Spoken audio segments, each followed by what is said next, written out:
gathering on the mountaintop. Don't intend to stop. Don't intend to stop. Jesus is living me. He opened my eyes to see.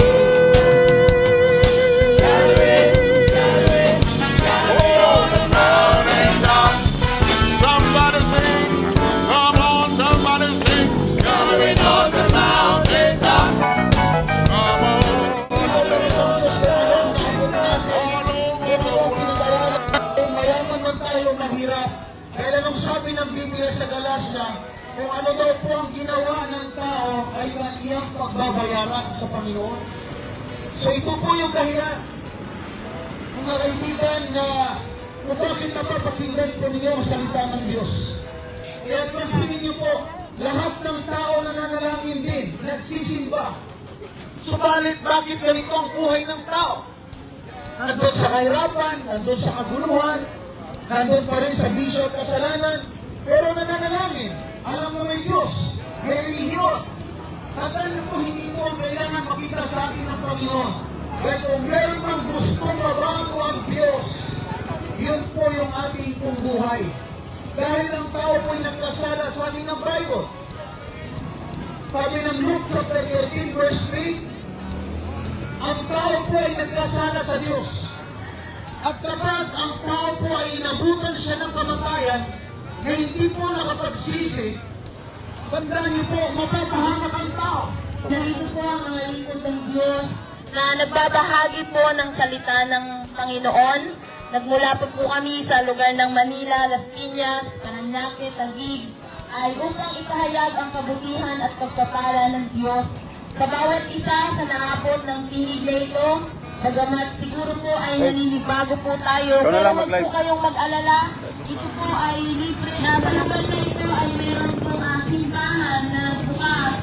At sa pamagitan nito ay maabot ang bawat tao na salita ng ating pong Panginoon. Kaya kapatid, kung napapakinggan mo ang tinig na ito, nawa, ay buksan mo ang iyong puso, ang iyong isip sa salita ng ating pong Panginoon, sapagkat ang layunin po namin at ng Diyos ay kaibigan, upang tayo po ay abutin, kaibigan, at tunay na dahil sa pag-ibig po ng Diyos sa atin, at Panginoong Jesus ay naipako sa krus ng Kalbaryo, kaibigan, at siya po nagdanas ng hirap, masakit, nagsakripisyo, nag-alay, naghandog ng buhay, kaibigan, sa ikatutubos ng Uy, check yung JC natin para manaliligaw na sila.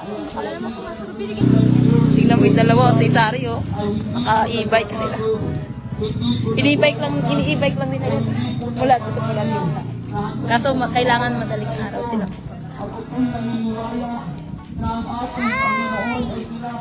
Ikaw.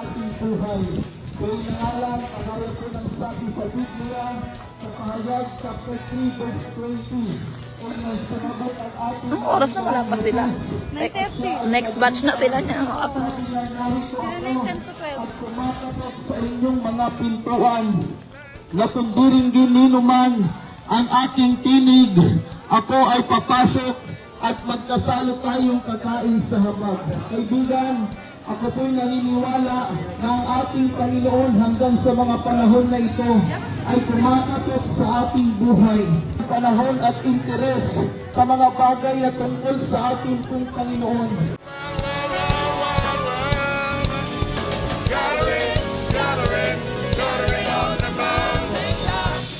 One more time, help me, come on. Gathering on the mountaintop.